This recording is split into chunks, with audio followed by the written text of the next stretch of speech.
Hey everyone, this is Jeremy again. We're going to jump into shipping in this video.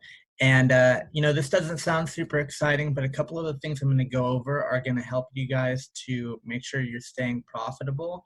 But almost more importantly, make sure that you're not setting yourself up to fail. Some of these operational things that you're going to be learning and doing in Shopify are really going to be the make it or break it, and they're really going to affect how your marketing works for you. So what we're going to do is, you can see we're here on the admin page. We're going to click on settings down here in the bottom left-hand corner, and then we're going to click on shipping and delivery. And, I'm going to give you a couple of ideas for things you can do here. And then I'm going to go over some of the maybe like easier ways to go about this. If you're the kind of person that you just don't want to deal with it, you don't want to, try out new stuff, you don't want to experiment, and you're just looking for the easy road, I'm going to give you that at the end of the video as well. But the first thing I would recommend doing, and this is something we do this in Farmer's Cart, we do this in multiple other Shopify stores, is go into this top one, shipping, and click on manage rates. And what we've found from testing this across, I don't even know how many different iterations we've done in terms of like what we've offered. What we found though is having a free shipping threshold will really affect how much people spend and how many orders you get. So I'll give you an example. If you set the shipping threshold, if you spend $149, you get free shipping, you'll get fewer orders, but the average order value is going to be closer to like $150 to $200 than if the free shipping threshold is $75, as an example. At $75, what ends up happening is the average order value drops way down to just under $100, but you get a lot more orders. There's more people ordering because they're like, well, I'll order it. If I like it, then I'll order more. So the way you want to go about doing this is, you click add rate, and you would say right here, set up your own rates and name it something simple, right? So in this example, I'm just going to put 75 free shipping. And we're going to leave that at 0 so that the shipping cost is free. And then we're going to base this on the order price. Now, through testing this, we've found that doing this based off of price converts a lot better than doing this based off of weight. The reason for that is people don't buy based off of weight. You might do the math and say, okay, if I'm eating hamburgers every day, I'm eating a half a pound of meat. You might do the math that way if you're that kind of person. The majority of consumers aren't doing that though. The majority of them are saying, okay, well, if I only have to pay $75, that's like a week or two's worth of meat or something. And they just kind of go with it. So we'll put 75 in here.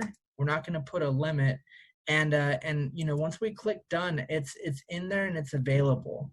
And the cool thing is, we can basically set this up. Anybody that spends $75 or more gets free shipping. And then when we have somebody place an order on our site, if they spend $75, they won't have any cost of shipping. And so when you're setting these up, always remember too that the conditions you're setting up here are going to have to, you're going to have to make sure they're not contradictory. You can't have a $75 free shipping and a $50 free shipping and wonder why people who are buying at $60 are getting free shipping, right?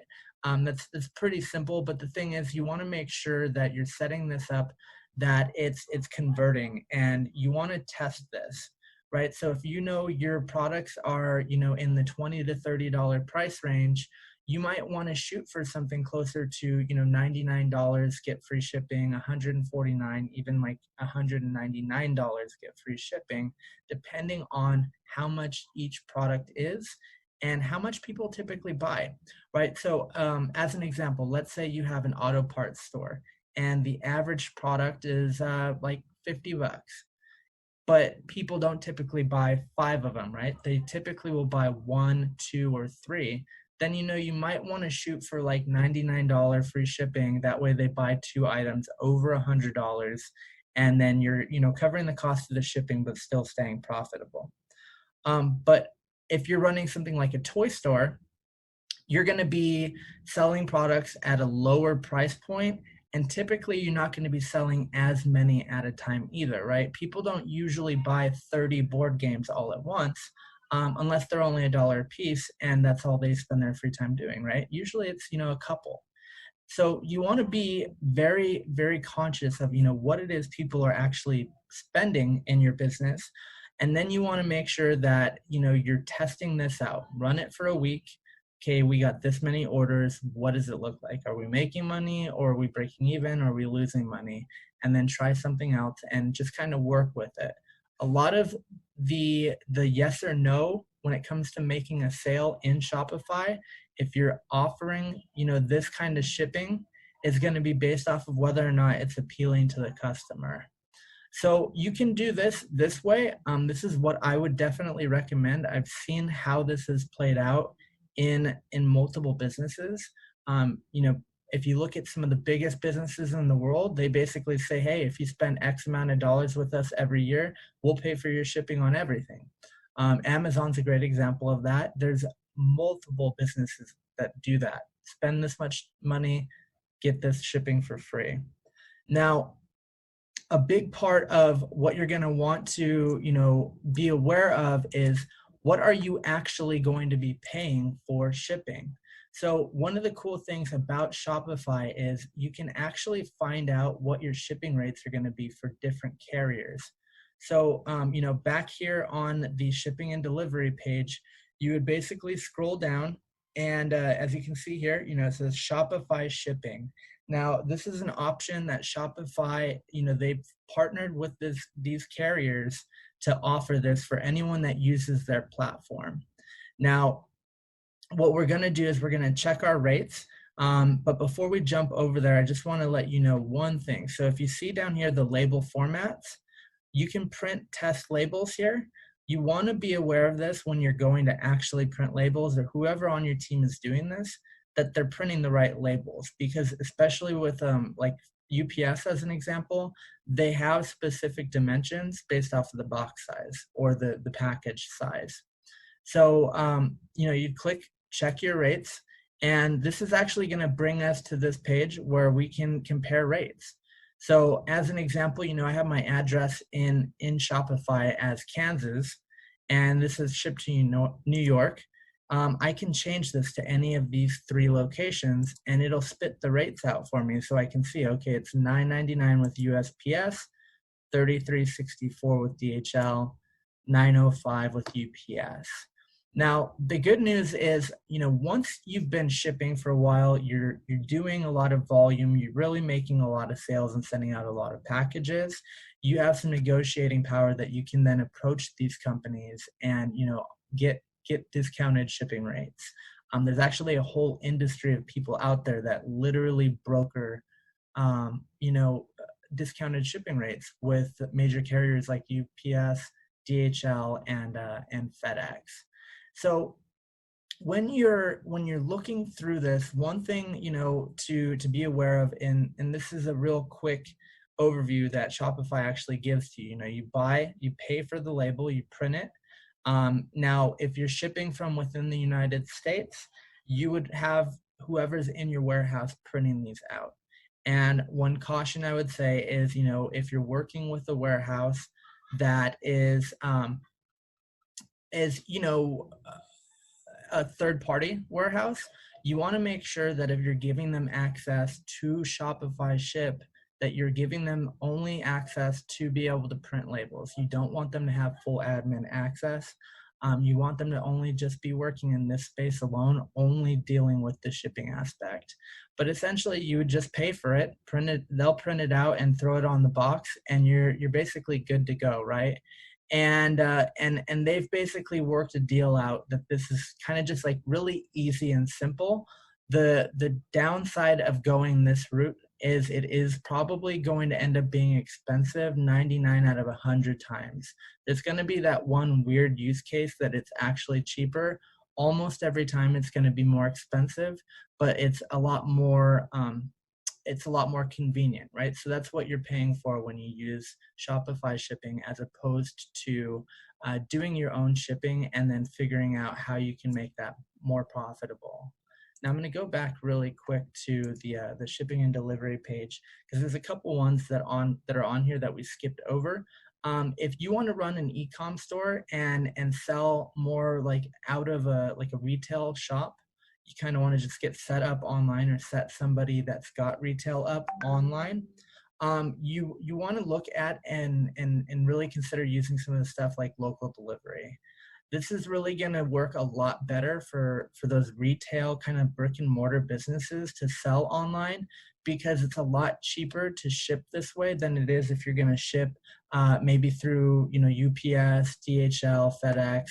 And what it does is it allows you guys to, if you're working with a client or you're running your own store, it allows you to, take care of the deliveries yourself.